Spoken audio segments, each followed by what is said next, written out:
Now, who was more the queen of brunch than she? Barbara B. Smith. Name someone, I'll wait.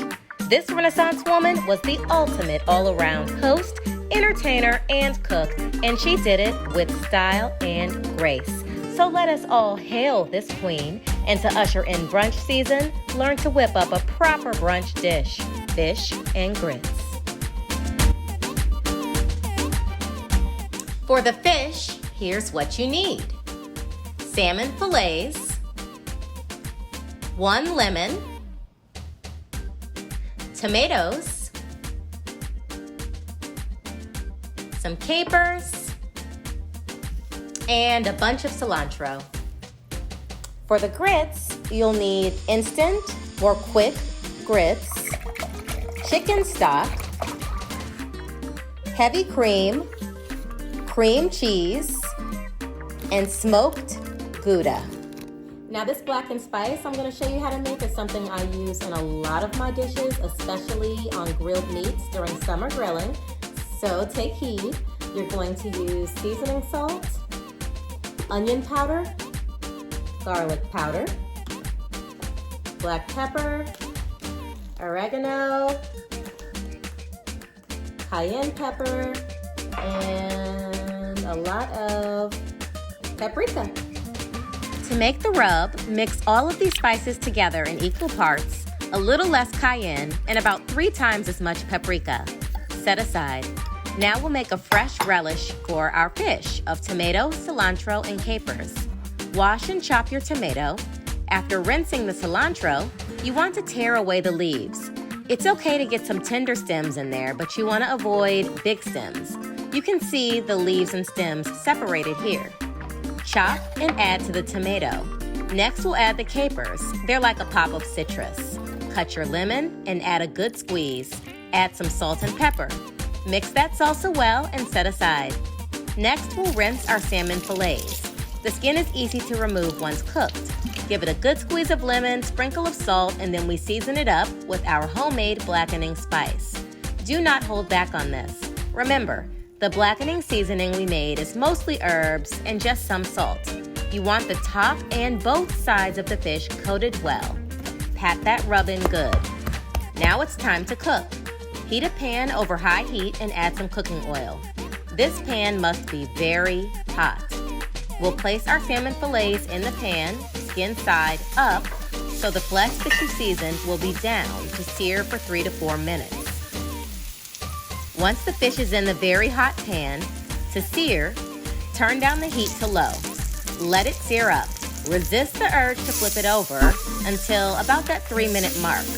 And this is what you'll get. A well-seared, crispy crust, characteristic of Cajun blackening. Once flipped, let the fish cook about another 3 minutes. This might not seem like enough cook time to you, but consider this. The salmon you see here is thick, and even still, this cook time, about 7 minutes in that hot pan, will be perfect. We'll move it to an oven set to warm while we make our grits. And a quick temperature check proves this salmon is cooked to medium well and will rise to a perfect well while in the oven. Now to the grits, which for timing will pretty much follow the directions on the package. Add your chicken stock to a saucepan and heat it until it comes to a rolling boil. Now it's time to add our grits to the liquid. Take your time adding the grits and stir well using a whisk. After mixed well, cover with a lid and turn the heat down to low. Let the grits cook and thicken up, checking and stirring occasionally. When the cook time on your box is almost complete, it's then that you'll add the heavy cream and whisk in well. Add your cream cheese and combine, then add your cheese. I'm using about 5 pieces of smoked Gouda. It's gonna give it some great flavor. Whisk the cheese in to incorporate. I also always add in a packet of Goya veg seasoning to kick up the flavor even more. Look at the texture of these grits, so good. To wrap up this meal, we circle back to B. Smith, who was a pioneer of the Washington, D.C. brunch scene with her former namesake restaurant. We'll make the Spicy Creole dip from her Southern-style cookbook to elevate this dish and complement that salsa. To plate this up, I'll first add a base of the Gouda grits, then top with a piece of our blackened salmon. This is a big piece of fish, enough to share for sure. So much texture and flavor on this plate. We spoon our tomato cilantro caper salsa right over the fish. Add some lemon slices and a few sprigs of leftover cilantro for presentation.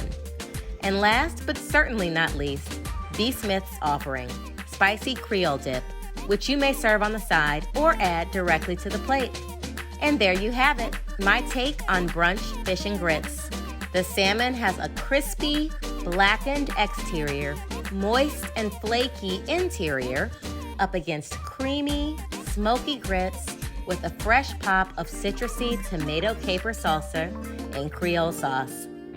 Long live the legacy of B. Smith and Viva la brunch!